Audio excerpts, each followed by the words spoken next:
Hey guys, I'm Chenny and welcome back to my channel. So for today's video, we are going to be talking about bags.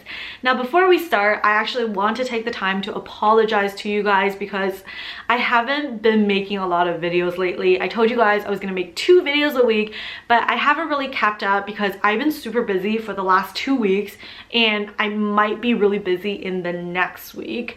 I can't really say too much right now, but if you guys watch my upcoming vlog, so the vlog that's going to come up next Sunday, you might get a glimpse or like a hint on why I'm going to be really busy, and you'll see what I'm actually busy with. Now let's move on to today's video, and today we are going to be talking about the top 5 beginner designer handbags. I don't know if that title makes sense, but that's what we're going to be talking about today.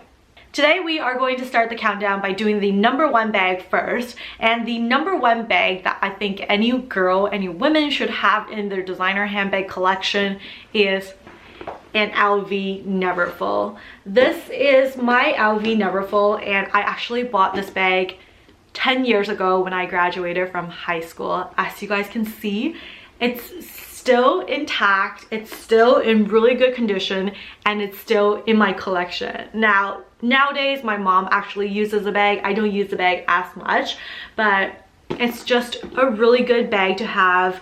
It's really easy to use, it's very roomy on the inside, and there is my mom's garbage inside, but it's extremely roomy inside. You also have like a giant zipper pocket in the back, and it's just a really good bag if you have to go to work, if you're traveling, if you want a bag for daily uses, if you want like a diaper bag, like any type of thing that you can imagine using your bag for. This is the go-to bag, and that's why it's number 1, and it will always be number 1 on my list. I do have to mention that when I bought this bag, it was 10 years ago, of course, and at the time I paid, I think, $800 plus taxes or $750 plus taxes, so it was really cheap back then. I think nowadays if you were to get this bag, it will cost you close to, I haven't checked the price, but I know it'll probably cost you close to 1,500, 600, 1,700 Canadian dollars. So prices have really gone up, you know, in the last 10 years, but I think this definitely deserves the number 1 spot.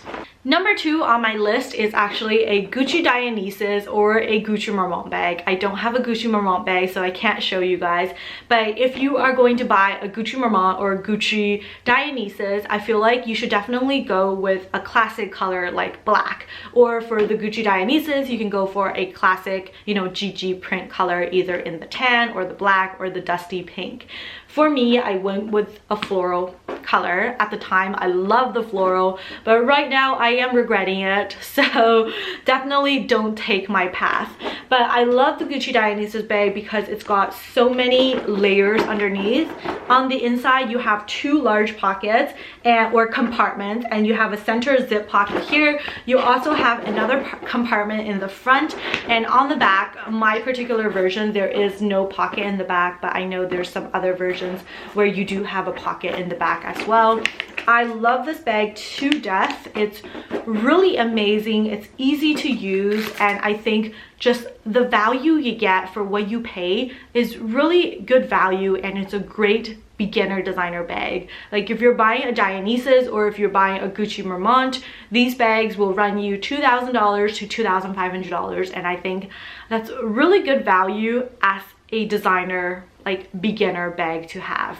Something you want to keep in mind when you're first getting into designers, and this is something that I've done when I first started my designer collections, is to purchase pieces that are extremely classic and pieces that hold its value very well. So like the Gucci bag that I'm mentioning here, as well as the LV Neverfull that I talked about, these are classic pieces that are always around. They hold their value extremely well. So at the end of the day, when you do decide to sell these bags and you take really good care of your bags, you're really not going to lose that much money for it. Third item on my list is a Dior bag. So you can either choose between the Lady Dior or the Dior Rama. I personally feel like the Lady Dior is more classic, so I would recommend the Lady Dior as my 3rd bag on the list. Now for the Lady Dior, why it's 3rd on my list is because its price is a lot more expensive than the two bags that I mentioned previously. It usually runs about close to $4,000 to $5,000 if you're looking to buy brand new. They do hold their value, but definitely not as well as an LV bag. And with the Lady Dior, it's not as versatile. You cannot use this as a work bag. It's really meant to be a day bag when you're going out with your friends, going for brunch, or an evening bag when you're going out for a nice dinner. I actually have the satin version, and this is even more fancier than the classic version, but if you want like a more everyday bag, I would definitely recommend the classier version. Now for the Lady Dior bag, it also comes with a shoulder strap as well as the top handle, which makes it a bit more versatile, but the thing is, it's really tiny on the inside. Also keep in mind that I do have the mini version, and literally with the mini version, as you guys can see, you really can't fit much into it. It's not the best bag to own as a beginner bag, but as you get into more bags, Lady Dior is definitely a bag that you want to keep on your list. Now let's move on to the fourth bag on my list, and the fourth bag on my list is Chanel. To have a bag collection, I feel like you definitely need a Chanel bag, and the reason why Chanel is not like earlier on my list is because they are really expensive. They've at least become very expensive. At the time that I started purchasing Chanel, a classic medium flap was around $2,000, and that's how much I bought mine for, like $2,500, $2,600. Nowadays, when you are buying Chanel, the seasonal bags, which is what this is, will run you $4,000 to $5,000. The classic flat bags will cost you anywhere from $6,000 to $7,000, which is quite expensive, and I really don't recommend it as a true beginner bag. But as you get more into designer bags, I feel like investing in a Chanel bag is definitely a must, and that's why it's fourth on my list. As I mentioned, this is a more seasonal piece, so for a beginner piece, I don't recommend buying a seasonal piece. I would definitely recommend something more classier, like this Chanel mini square mini. I would definitely recommend the square mini, the rectangular mini, the medium flap, or the Le Boy bags. I feel like these classic bags definitely hold their value a lot better than something seasonal like this piece. Now, fifth on my list is actually a bag that is much cheaper than any of these bags that I've mentioned.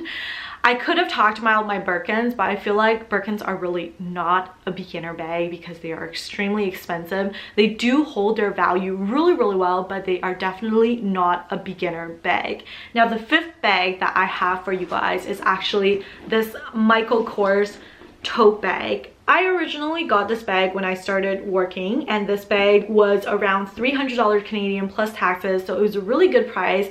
It's all leather, and it's actually in the Saffiano leather that Prada uses, so it was honestly really great value, and it served its purpose as a work bag, and that's why I'm kind of recommending it to you guys. I got this bag because I didn't want to use any of my designer bag for work. I just felt like for an entry-level position, I should not be using any designer bags. If I was a VP or like a manager at my firm, then I could potentially use a designer bag. But in the beginning, when you are just a junior, when you use a designer bag, it doesn't really look that good. I feel like in the professional world, you should always like be more toned down. So this bag I've actually used on a daily basis for a whole 2 years, and as you guys can see from the condition of the bag, it really held up really well, and for $300 something, it's definitely worth the money. Now for the inside of the bag, there's actually 2 large compartments. I know, ignore all the mess that my mom's made because she's actually using this bag now. And there's inside compartment for my laptop, and there's a bunch of other like little compartments inside, as well as a zipper compartment in the back. Now, if you're buying this bag, I think they have different versions where they don't have the laptop kind of holder in the middle, but I wanted a laptop holder because a lot of times I had to bring my computer around. Hopefully today's video was helpful to any of you guys who are looking to get into designer bags, looking to purchase designer bags. Of course, these are just purely my opinions. If your opinions differ, please leave a comment down below. If you have any questions about any of these bags, please leave a comment down below. I will see you guys in my next video. Goodbye.